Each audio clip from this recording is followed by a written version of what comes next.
Over the weekend, a group of March and March protesters entered, or so-called March and March protesters entered a home in Rosettenville, Johannesburg, where a Congolese family and resident harassed. We can confirm that 4 people have been arrested and they are in custody on charges of public violence and house robbery. On anti-foreigner sentiment cases, we have from the 1st of March to date registered at least 103 cases with 195 persons arrested. Breakdown of this in terms of provinces includes 39 cases that were reported in KZN and 11 persons have been arrested. In Eastern Cape, 12 cases have been reported and 9 persons have been arrested. In Free State, 29 cases were reported and 153 persons arrested. Western Cape, 15 cases reported and 14 persons were arrested.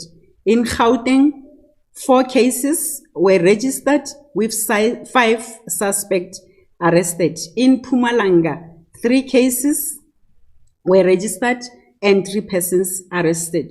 The leader of the march linked to Abahambe protest, Simpiwe James Bonile, remains in custody following his arrest in May in the Western Cape province. His case, it's since been remanded to the 2nd of July. Breaking news. Today is the day that South Africans are kicking out all African foreigners from their country. But can you imagine this? Even the president is supporting them, is backing them up. So this is what the president posted yesterday. So according to these informations, he stated that he is supporting the protest, but the organizers, they should avoid violence, and people who are living in South Africa legally, they should not be attacked. So from this post, a lot of people, they're saying that the president is reminding them that tomorrow is the big day to kick out all African nationals from the country. So even though the president of South Africa stated that there is not going to be any protest, but from these informations, it seems like he is supporting the protest 100%. But he stated that the people who are living in South Africa legally, they should not be attacked. Do you think this is going to happen? Because according to the videos which you have seen online, South Africans, they are going after all African nationals. They don't care if you have residents. They are stopping you, asking you like, why did you go to South Africa? Why do you have businesses in South Africa? They don't care. They want all African nationals to close their businesses in South Africa. So today is the day, the 30th of June, and I just want to start off by saying to all that are within this country, be safe out there today. And to South Africans, I want to say, let today be the day where your foot is firmly planted on the fact that you are saying no to corruption, no to being forgotten about. Let your voices be heard. Let your songs sing straight into the history books that today was the day you said enough is enough. But in saying that, do not let your anger consume. Yeah, you're right, Obroni. Let your voices be heard, but don't unalive people. Letting your voices be heard does not mean you should unalive people. Yes, Ramaphosa came out to make a point that, oh, this will not happen, but it's happening now. Today is 30th of June, and protest, march and march is ongoing. When Ramaphosa came out to say that this march and march will not take place, they will do everything in their power to make sure that this is not going to take place. But now it is happening. And why is it on? I wonder why ECOWAS could not do anything about this. Nobody is against march and march because that is their right. They have right to protest in their country against whatever they don't like in their country. Nobody is against that. But if no one will lost their lives, if people will not lost their life their lives. If there will be peace march and march, nobody is going to against what South Africa is doing right now, you understand? And Ramaphosa came out to make a post, to give a speech that march and march will not take place. They will do everything in their power to make sure that march and march will not take place. But how? Why is it ongoing? Africans, you see that your leaders don't care about you. We Africans, our leaders don't care about us. Whatever happens to us, it's our own problem. Because there is a group of called ECOWAS, the leaders of Africa. They have been hearing about these issues.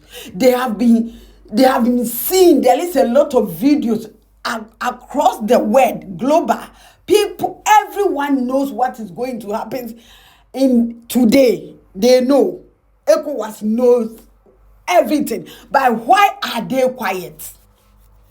Why are they quiet? And when it's election, they just wake up and then do campaign upon campaigns for people to vote for them. And I wonder why people, the African people, the people of Africa, the mother children of Africa could not shine their eyes, could not open their eyes. ECOWAS is quiet. ECOWAS, why are you quiet about today's issue, about what is happening in South Africa? People are being unalive. People are being treated unlawful. People, legal immigrants are being kicked out of South Africa. Kicking them out of South Africa is no problem, and I don't care.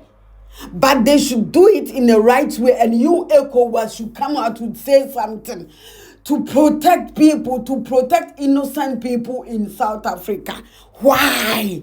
Why is this still happening? Why is this still ongoing? I watched a video where a brother get burnt alive in South Africa, and ECOWAS. People are being stranded in South Africa. Children are being suffering.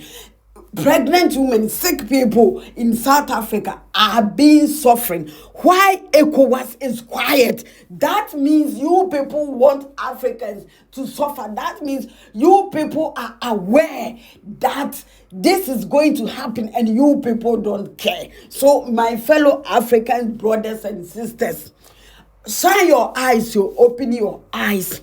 When it's election, you people also should show these people that your fingerprint is on your own and it's for you. Why? We are tired as Africans. We are tired to be last, to be on the floor all the time. We are tired. Why ECOWAS is not saying anything? Anyways, write your thought under the comment section. Like the videos if you can, share with the friends, and then subscribe to my channel. Have a nice and blessed day. See you in my next video. Watch all this video and write your thought under the comment section. Hunting now Africans that have documents in South Africa, and in fact they were hunting them to the point they even gave them a date that if they stayed in South Africa until June 30 and we enter July, it's going to be a very big problem for them. In fact, most of them, their coffin is going to be discovered. This particular concept has been hugely pushed by a particular anti-illegal immigration group in South Africa called March and March.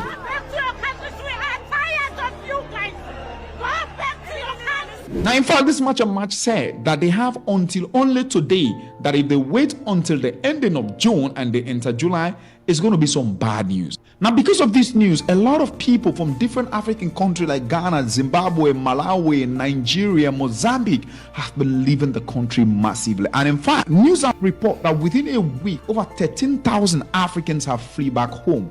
This have led huge concern for countries like Ghana, Nigeria, Mozambique, Malawi to actually repatriate their citizens back home. But I want to let you know one thing. The same South Africans that are asking Africans today to leave their country, that are saying Africans have taken their job, they've taken their wife, they've collected their money, they've occupied their space, Where were these South Africans sitting when foreigners occupied their job, when foreigners collected their wives, when foreigners took all the assets and money, or probably even the possibility things that they were thinking foreigners took away from them?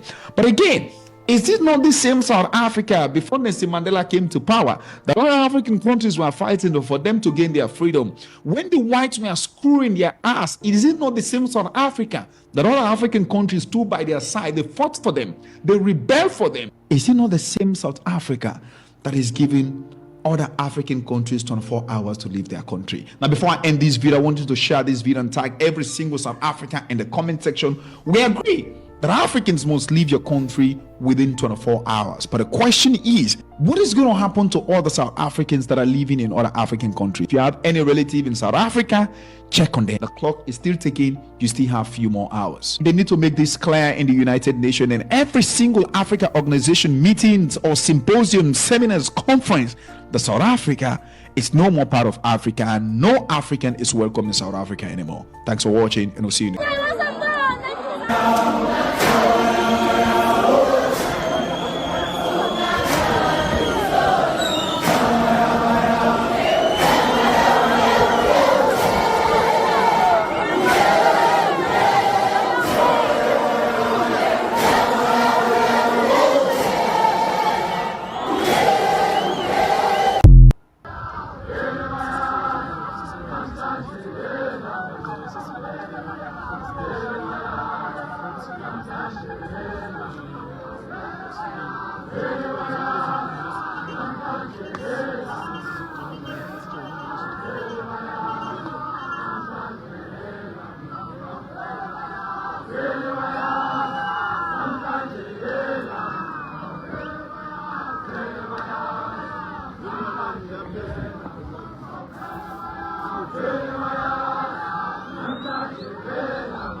You don't like these marches? They want to steal people's houses, break people's houses. They want to steal, they want to go to work. Most of South Africa, you want to go to work. Want to rob people and do nonsense.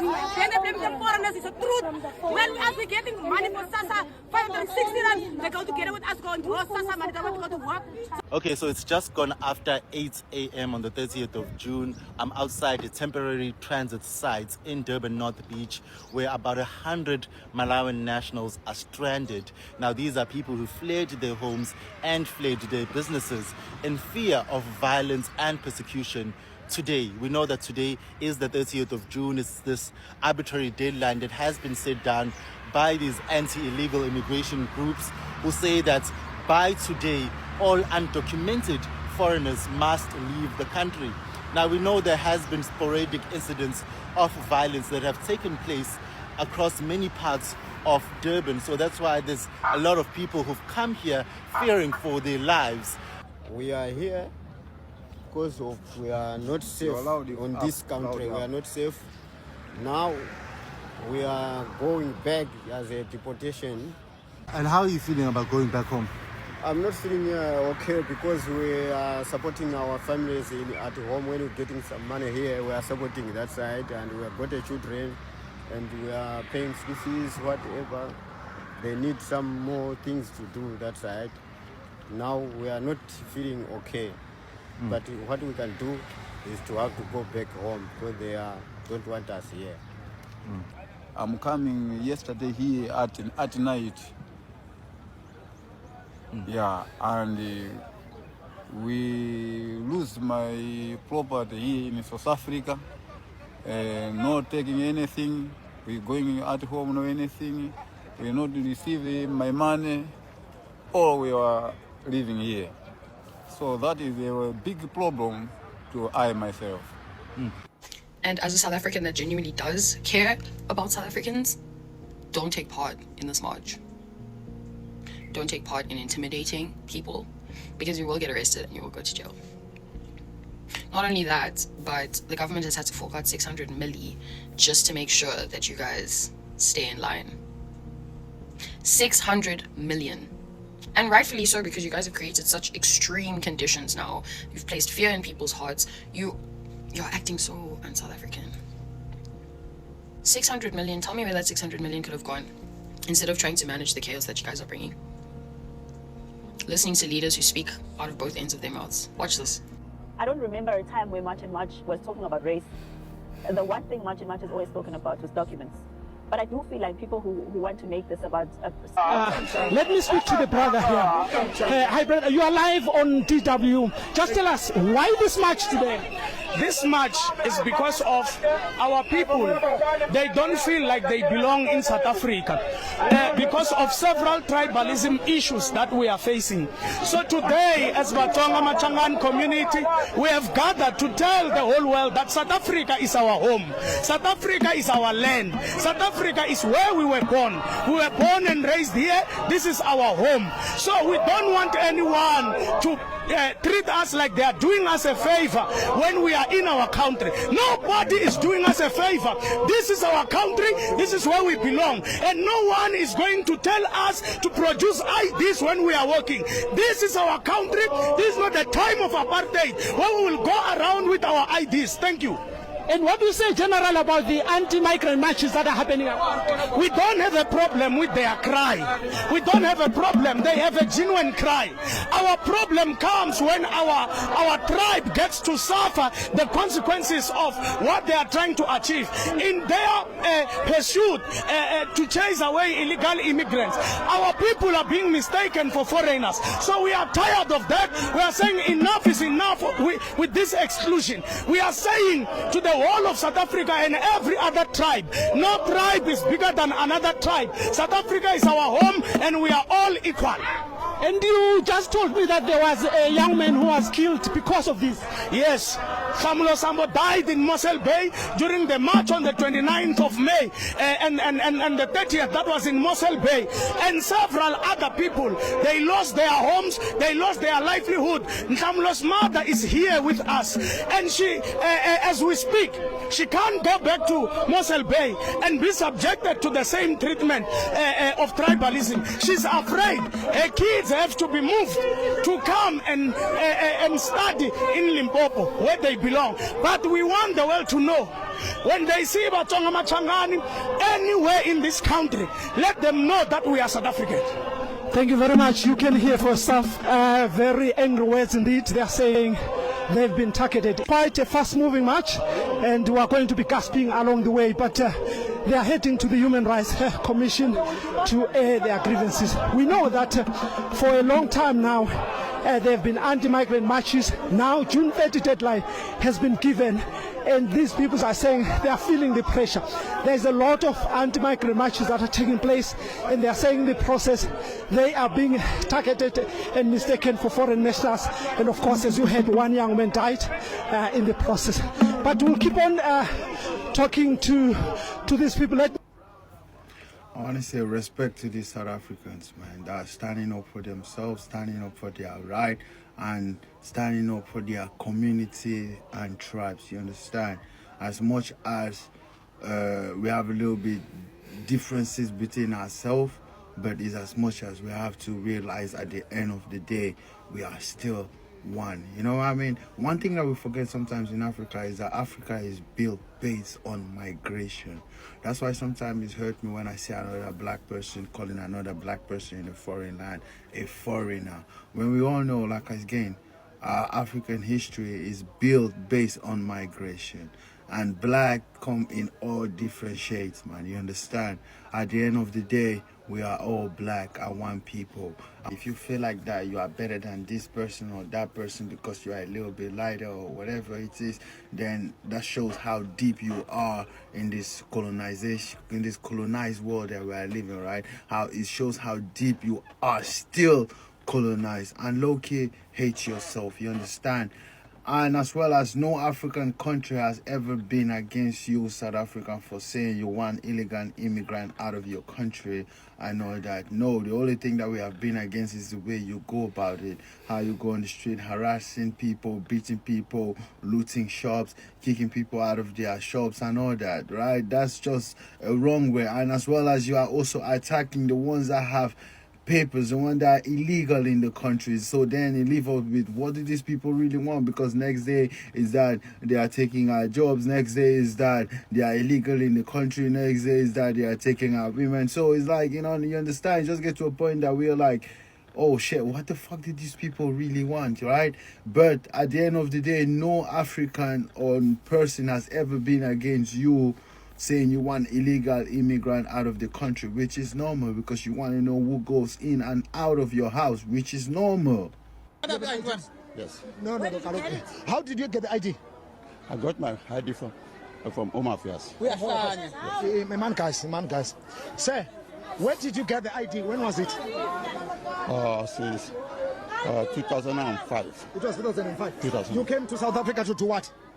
I came to... What is the main reason for you to come to South Africa? I came to South Africa because there was a war in in Nigeria there. No, you came as a refugee. So what are you doing now for living in South Africa? Sorry? What are you doing now for living here in South Africa? I'm employing the South Africa. What are you doing? Are you the one who's running the kawash? No, look, sir. Just to be gentle, because I'm an old man, we are here to tell you, according to Immigration Act 2002, Section 13, 15, and 19, you are not allowed to operate any kind of business, not unless you have a minimum investment of 5 million rand and above. It's either you invest to the existing business or to the new one, you register with the CIPC, with Revenue and Home Affairs. You must apply for a business visa. You are not allowed to operate in informal trading such as kawash. So now we're not asking you, you have to close this kawash now. It belongs to South African. Are we together? No, I'm listening to you. Yes. But the investment of this car wash is more than 5 million. No. For local business, not Nigerian. You can't invest in such business. It's not for it's an informal trading. The informal is a benefit of the South Africans. No. We're not going to delay because we're going to submit the memorandum. But we're telling you, just close down now.